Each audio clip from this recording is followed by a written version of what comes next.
My friends, welcome back to the Optimistic Fan Club. As you can see, we still are not in the new studio. That is coming week one. I promise you. I promise you. Got a lot of work to do from now up until then, but for the time being, we're here in the garage clubhouse. Let's get right into it. So, Dillon Gabriel gets his first start after Shedeur really lit it up in Carolina. Got the fans super excited. The general notion was like, there's no way Dillon Gabriel is going to be able to follow that up. I don't know if he necessarily did, but we saw a lot of good things from Dillon Gabriel in a lot of different areas. Some bad, the same way you did with Shedeur, but overall, I think that Cleveland is in a position now where you have a high number of quarterbacks, but not necessarily the right quarterback, and not really effective quarterbacks either, especially regarding the system that they were playing in last season. Nobody looked effective whatsoever. Now you're back to Kevin Stefanski's system.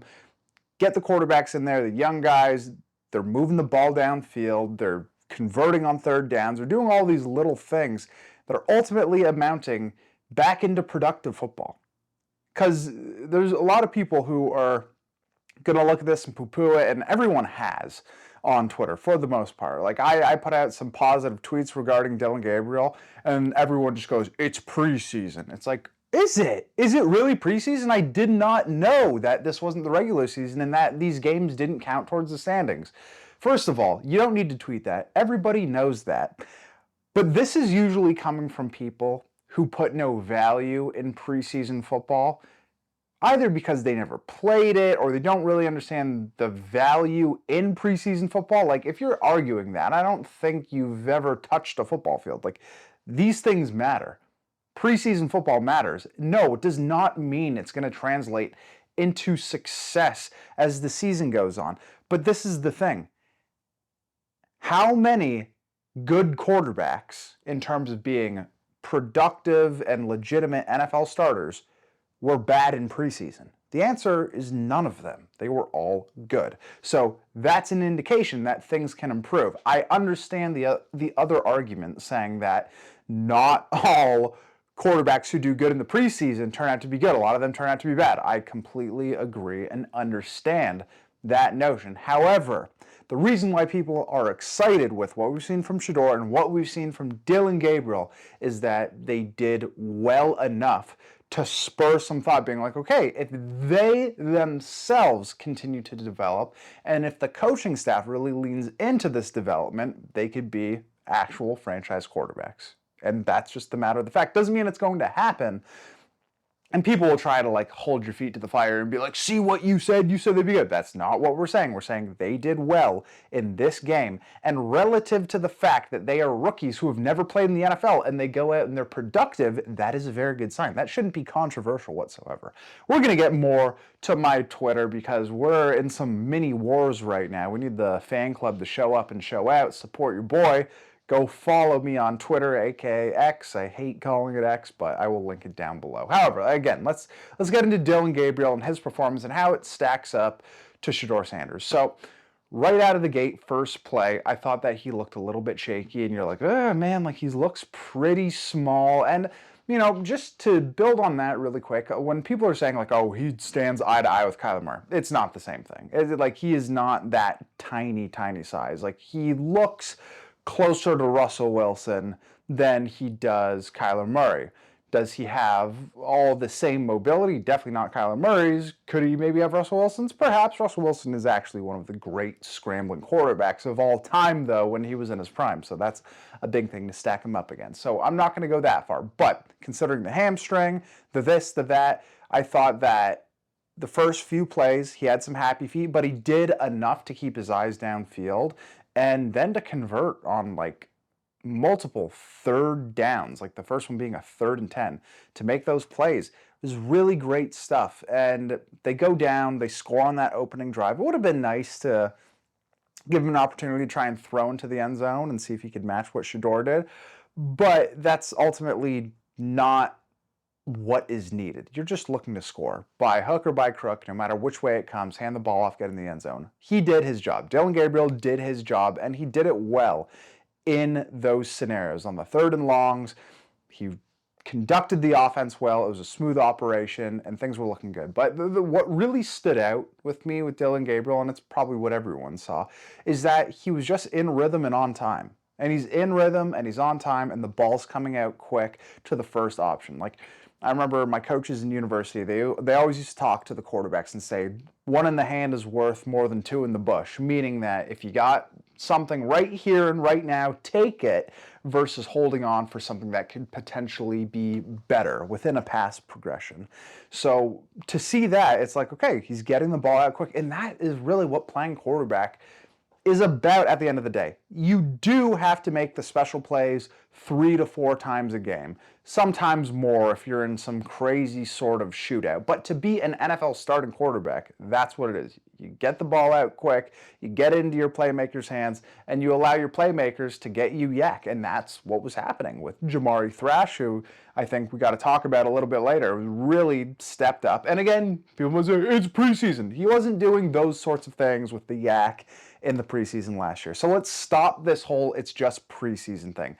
That is where the talent starts to shine through, and they separate from those third, fourth stringers that everyone likes to say. It's like, oh, there's second stringers out there too. Sometimes there's starters as well. If they look better than the third and fourth guys, then that means it's like, okay, there's an argument to be made that they should have opportunities to be playing with the second stringers and the starters as time goes on. Jamari Thrash has clearly put the work in through the offseason, and I think that showed. But getting back to Dillon Gabriel again, I thought that he did a really nice job of just getting the ball out, not holding on for it too long. You take a couple sacks here and there, but ultimately he did what he was supposed to do. And it's like, that is, again, what great quarterbacks do. You throw the OTB, you throw the little angle route, you throw the swing, you hit your check downs, you get the ball out quick, and you always live to fight another down. Like, I don't know how many times we saw Tom Brady, like, just check the ball down, even when he was trailing in a game, just doing anything to, like, get a yard here, a yard there, make the third down more manageable. Do what you can. If you got to go for it on fourth, you picked up those couple yards as the game went on, or as that series went on, and you're in position to convert 4th and 2 when you really need it versus 4th and 8. You know, like little things like that. That was nice to see. And no, you don't do the straw man argument thing. I'm not comparing Dillon Gabriel to Tom Brady. I'm just saying that it doesn't have to always be spectacular throws. A lot of this game is just distributing. And that is what Dillon Gabriel did really, really well. Before we do the comparison between them, let's talk about some of the bad. So obviously the interception was not great. He should not have thrown the ball. He should not have thrown the ball. However, Blake Whiteheart and Deontay Johnson cannot be in that position. My coaches used to call that pissing in the same Coke bottle. When two receivers would be too close. You're so close that you could be pissing in the same Coke bottle. So that's what that term means. That's what that phrase means. And with that, it's like, yeah, they just brought all their defenders to this tight area. Blake Whiteheart kind of like alligator arms it. Maybe he thought the ball wasn't going to him and it was going to Deontay Johnson for slightly deeper and along the sidelines. DB jumps it, and Andrew Makuba, safety from Texas, good player, came out of the draft, houses it. It's like, it is what it is. I also appreciated that Dillon Gabriel did not try and tackle Makuba. That's something that Baker Mayfield would have done, and his shoulder would have ripped out, and then you would have had a lot of misery following, as we've seen. So you can't make that throw. Not completely his fault. It's something that you can learn from, and I think that there was a lot of learning moments within this, but he did what he needed to do. And for all intents and purposes, I think that is like, when I've been saying, or other people, where it's like he's a career backup, it's like, that is kind of what we're referring to. That's not a slam on a guy. That's like, you are one of the 64 best quarterbacks on planet Earth. Like, that's who you are. You might not necessarily be the best guy. And excuse me, we got the rain starting, so if we see some leaks, we might got to get out of here. But just to say, it's like, that's not a slam on a guy. It means you're one of the 64 best quarterbacks and you can go out and you can win games. Like, it's like Case Keenum. That's what I've seen with Dillon Gabriel. I'm like, he's Case Keenum with more mobility. Really smart guy, really productive passer in college. Case Keenum, one of the great college quarterbacks ever in terms of productivity and efficiency. It's like Dillon Gabriel's kind of on that level as well. He doesn't necessarily do the wow thing, but however, there still were some wow throws. That 3rd and long on the opening drive, I believe, that out route to Jamari Thrash to layer that throw over top of the underneath defender, beautifully into the hands of Jamari Thrash. Like, that is a great throw. That is like a starting quarterback level throw.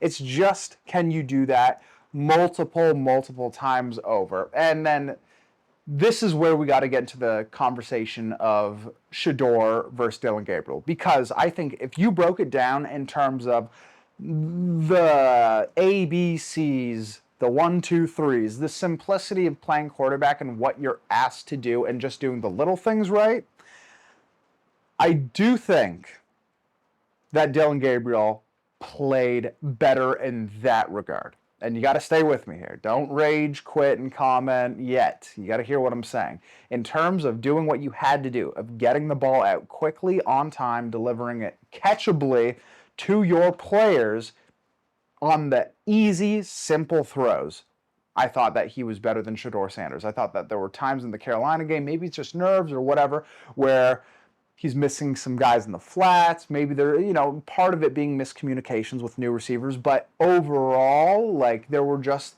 a lot of moments you could point to where it's like, that has to be a completion. And it probably will be with a few more starts and getting a little bit more comfortable and playing with a solid group of guys and not a lot of guys who are just going to get cut. But I thought that Dillon Gabriel did better in the basics than Shedeur Sanders did. And that's not including the fumble that was definitely Dillon Gabriel's fault. Like, he did not get the ball into the running back's gut, causes the fumble. So I'm not talking about that. I'm talking about delivering the ball in the pass game, in the quick game, in the short stuff. He did a really good job there. However, now when you go to Shedeur Sanders, he did the elevated, the algebra, the chemistry. He did the higher level things at a much higher level. And he was asked to do slightly more. He was put in situations where it's 2nd and 10 and you're on your 5-yard line. He's backed up facing the pass rush and delivers a ripper down the hash to that receiver running the dig route, like right down the middle of the field. Like, Shedeur Sanders doing that stuff is like, okay, like, there's nothing that Dillon Gabriel did that kind of matches that outside of that really nice sideline throw. Everything else was just quick game stuff and distributing, which again is really important and you have to be able to do. However, when you're asked to be special and do the really difficult things, that's where Shedeur shined, sorry, not signed. I hope he's signed by now. But the first touchdown where he layers it over the low defender in front of the trailing defender, just puts a beautiful ball to Caden Davis. It's like, man, like, that is an amazing throw. Then the second touchdown, breaking out of the pocket, shifting around, finding his platform, dropping another beautiful ball to Caden Davis. It's like, those are the things that are exceptional, that are like what I mentioned previously, the 3 to 4 plays that have to happen in a game for you to win. And it's like, Shedeur was doing those. Dillon Gabriel did more to be productive, I think, and he had fewer stalled out drives, like how Shedeur came out, and it took him a little while. He had to capitalize off some turnovers, muff punt, and interception to be able to get on the roll that he ultimately got onto. But that's the thing with all of this and all these arguments. People just fail to realize that football is a team game. It doesn't matter how it happens. Everyone is playing a part, and it's just like, do you capitalize when those moments come? It's not like, oh, well, if Dillon Gabriel had an interception or somebody fumbled the ball and he got the ball in the 10-yard line, like, he would have been able to score. Or vice versa, where it was like, oh, if the run game was better for Shedeur, then he would have had a better opening drive and wouldn't have gone 3 and out. It's like, that is not the point in all of this. You're never going to get a 1-for-1 thing with all these guys. So football's a team game. Let's not forget any of this. That is the thing to keep in mind. It's ultimately like, who can go out there consistently and by the end of the game pull out the win? That is what matters. And who can deal with all those circumstances?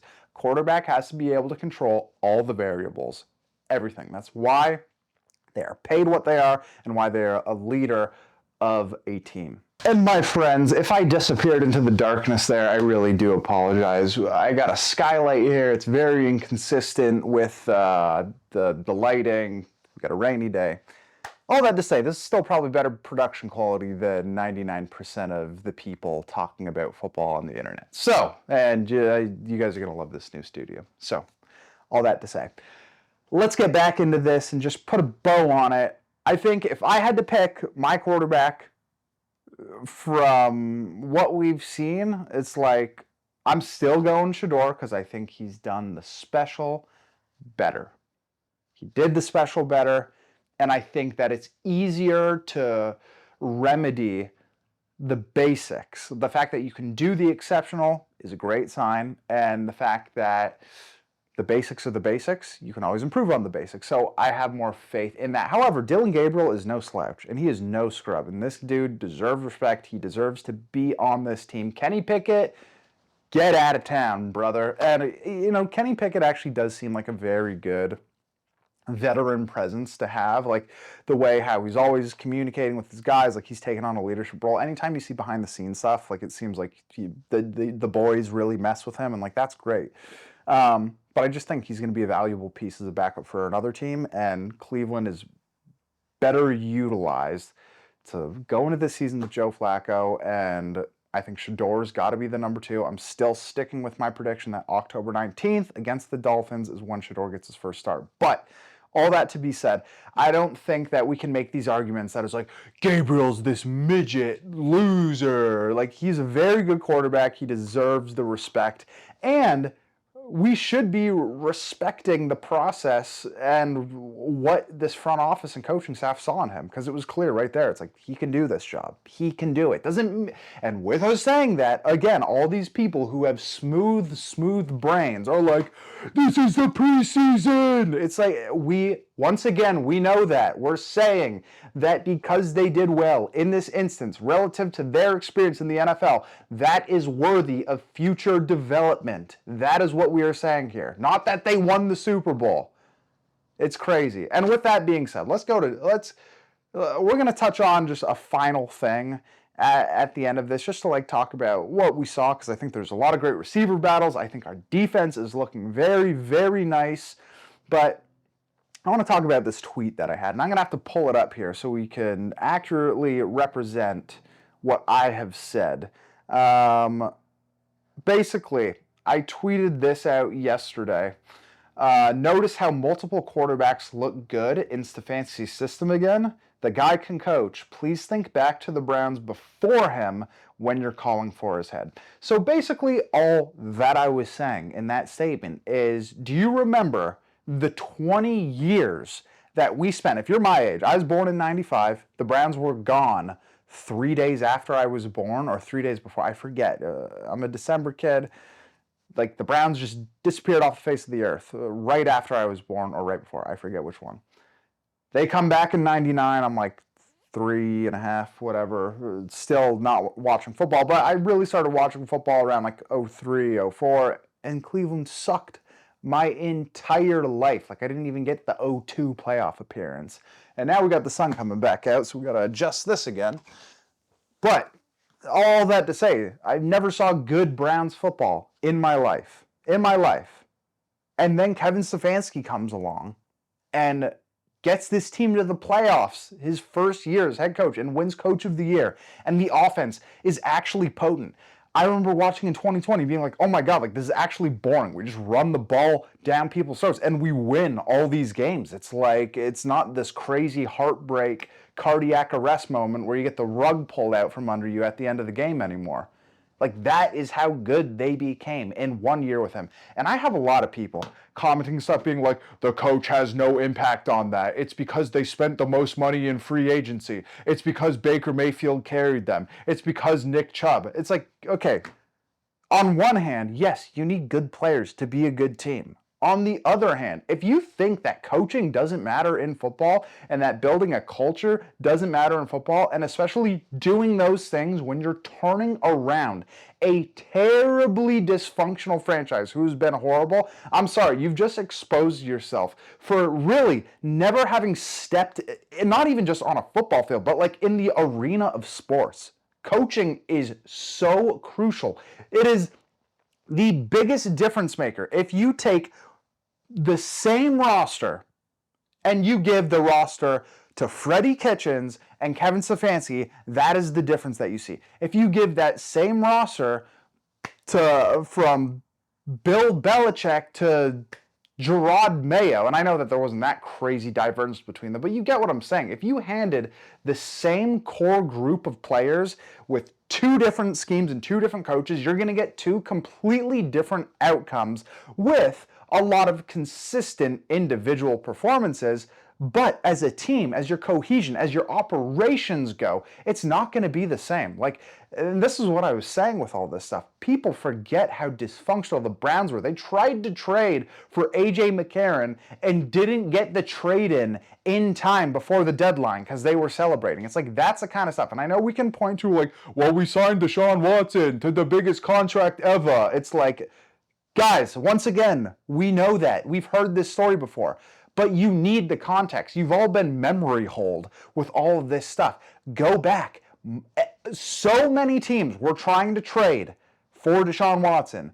Miami, Atlanta, Cleveland were all in these sweepstakes. And go back and watch the video that is pinned to my profile on Twitter, where you have Ian Rappaport, Rap Sheet, coming on saying, no excuse or no offense to Baker Mayfield, but Deshaun Watson is a consensus top 5 NFL franchise quarterback. The Browns now have their franchise guy. That was the understanding with who this was. And aside from the off-field stuff, which a lot of people were very against signing him, there was no feeling that he wasn't a good enough football player. There was a feeling that he's not a good enough man to lead a team in a franchise, which is totally justified. But this notion that everyone knew he sucked and we just threw $230 million towards him and that's Kevin Stefanski's fault completely is like ridiculous. So yeah, just this back and forth with people who say Kevin Stefanski's a bad coach and that Coach of the Year awards are irrelevant popularity contest awards and don't have any context behind them, and that he wasn't responsible for any of the success, and that just in general, his impact has been largely carried by defensive performances, where it's like, guys, do you remember when Steve Wilkes was the defensive coordinator for the Browns? You remember that defense? Is that what we're talking about here? Do you remember the fact that they didn't have a kicker through all of that stuff? Like, how many games did the Browns lose by like 3 points or less between 2020 to 2023 because of bad kicking and bad defense? Like, what are we talking about here? So all that to say, they'll make these arguments, but then they will additionally say that he doesn't get the playoff win. He shouldn't be credited for that because he wasn't on the sideline because he had COVID on the couch when the Browns beat Pittsburgh. So let me get this straight. So he has no impact on the offensive scheme, even though he created the offense and he's the play caller and he's the head coach. He shouldn't get any credit for turning the team around, even though he's the head coach and instituted the culture that the team will be led by. He shouldn't get any credit for that because that's just not how coaching works. But additionally, he shouldn't get credit for winning the playoff game because he wasn't at the sideline. Well, if he doesn't do anything and doesn't have any impact on winning whatsoever by your argument, and I'm speaking to, again, the smooth-brained people on the internet, and again, if you just don't like Kevin Stefanski as a coach, I understand that too. I've spent a lot of time talking about like he leads undisciplined teams. They're always leading the league in pre-snap penalties. He is not without blame or without criticism. Like, I think there is an argument to be made that if they have a terrible year again, he should be fired. I'm not saying that. I'm saying my tweet, the original thing, is that multiple quarterbacks yet again look good in this system. And that's in reference to Baker Mayfield The year after Freddie Kitchens took a major, major leap. Then Jacoby Brissett looked really good. Deshaun Watson was 6-2 before he got injured in 2023. And that team was rolling. Like, he also passed for 297 and 3 touchdowns against the Titans. He beat the Ravens on the road, and then he gets injured. But then Kevin Stefanski gets P.J. Walker to play to a level that helps them beat the San Francisco 49ers. Get into an argument online with the guy being like, oh yeah, because P.J. Walker threw for 400 yards and 5 touchdowns. No, that was just Jake Moody missing the kick. It's like, yeah, that outcome happened. P.J. Walker also had to make plays in that game. Dropped a dime to Amari Cooper, who made an amazing catch. But he did his part and operated the system. Beat them. Beat the Steelers with DTR at home. I was at that game. It was crazy. Like, a rookie quarterback. And P.J. Walker. Do you know where P.J. Walker plays now? He's the backup quarterback for the Calgary Stampeders in the CFL. He's not even good enough to be a CFL starter. Kevin Stefanski had him start a game and win one. And then Joe Flacco comes in and wins Comeback Player of the Year. And people go, oh, well, that's just Joe Flacco doing his thing. It's like, okay, well, how was he in Indianapolis last year? I get Joe Flacco threw a lot of interceptions. That's his personal error. What about the position that Kevin Stefanski put him in to succeed to do those things? And that is the broader point. And going back, one more example. Case Keenum, Thursday Night Football against the Broncos. Baker Mayfield's out. Case Keenum goes in. Amazing game. Dearness Johnson also toting that rock, has a great game. It's like, the point is, not that these guys go out and they throw for 400 yards and multiple touchdowns. It's like, that is not the head coach's job. That's the quarterback. Does he pull the trigger? Does he make great plays? Do the receivers catch the ball and run into the end zone? It's like, that's all beyond that. It's, does the coach put the team in the best position to win, create a great game plan, and put his quarterback in a position to lead the team and succeed? It's like, that's what Kevin Stefanski has done. Aside from in 2024, when the front office and ownership undercut him by firing Alex Van Pelt, bringing in, what's his face? I'm blanking because I'm raging right now. Everyone will write it in the comments. I do know the name. Ken Dorsey. And trying to tailor the offense towards Deshaun Watson. It's like, that is what happened. That is what happened. You change everything around them, and then it all goes down. So my tweet was simply saying that now that we are back to this system with Stefanski, do you notice how people look good? And when I say good, I mean productive and on time and not making bonehead plays. So yeah, that got me pretty fired up with like a lot of these responses. Then again, I am not saying Kevin Stefanski is Bill Belichick or Steve Walsh or Bill Walsh or I don't know what Steve I was thinking of, but like, I understand he's not a legend head coach, and he is like on the hot seat to some degree if he doesn't find success relatively soon. I'm saying he makes quarterbacks play better. He won Coach of the Year because he won games with 5 different starting quarterbacks in one season and made it to the playoffs in a year when everyone thought that the Browns would be last in their division. And we were like the one channel who came out and said, I said they were going to go 12-5, they go 11-6, bing, bang, boom. Last year, I was very wrong. All those changes, bringing in Ken Dorsey and Deshaun Watson, like, it did not work out. This year, I think that they're being undervalued again. I don't think they're going to be a playoff team necessarily, but I think, I'll save that for my final season prediction, but you can go back and watch videos. I've talked about it already. My main point being, I think Dillon Gabriel and Shedeur Sanders have played well. They've done a lot of really good things and things that people should be excited about. And now that Kevin Stefanski gets to run his system again, it all seems simpler and more in rhythm. And once again, people saying, it's just preseason, it means nothing. Go watch last year's preseason games. You won't, because it's like, the smooth brain thing is just too much for you to overcome.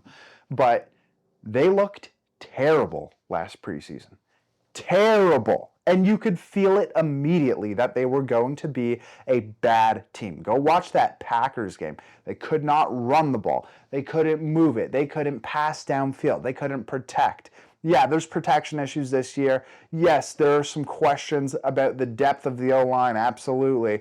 But it is clear that the quarterbacks who've been put behind center so far, even Snoop Huntley, can move that thing. And it is because of the way that this offense is schemed up. It makes it easier for quarterbacks.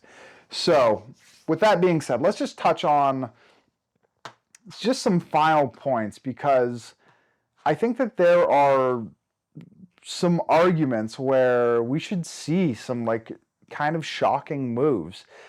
So Dustin Hopkins could potentially not be the kicker of this team at some point. I don't know because it's going to be a lot of dead cap money because they gave him a big contract after he did such a great year, but then he missed like 11 kicks last year. Like that's difficult.